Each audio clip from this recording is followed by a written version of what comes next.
Dolly Parton understood something about America that I think a lot of people in country music didn't. Culture doesn't have to be owned to be shared. She built bridges through generosity, education, and access. Her songwriting only really tells one part of the story. She wrote "I Will Always Love You" as a country song, and then Whitney Houston got a hold of it and created one of the most powerful vocal performances ever in music history. And decades later, Beyoncé took Jolene, laid her vocals on it, putting her own Southern womanhood into a song that Dolly had wrote 15 years prior. Music isn't diminished because someone else gets a hold of it and makes it their own. It gets bigger, it gets better.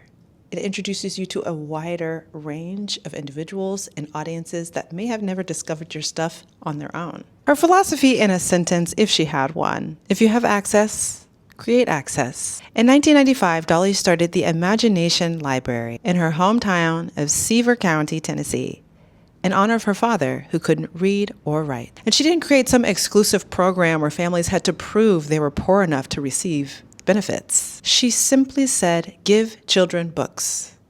A free, age-appropriate book every single month, from birth to 5 years old, regardless of their family's income. And look at the scale of it now. Over 325 million books distributed. Over 325 million books distributed. That's changing what a child has access to before they can even understand what it means. And there's something about that just feels very Dolly. She took things that she had been given, music, opportunity, a platform, and instead of building a taller wall around them, she built a bigger table. And maybe that's the real lesson in Dolly Parton's relationship with America, with Black America. She didn't need to convince Black people that we had roots in country music. We already knew we did.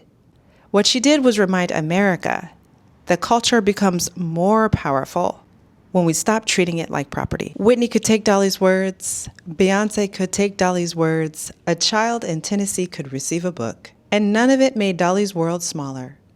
It made the world bigger. And maybe that's why 50 years into her career, Dolly doesn't feel like an icon that you simply admire. She feels more like a cultural bridge. Because the greatest thing you can do with access isn't prove that you have it. It's make sure somebody else gets through the door.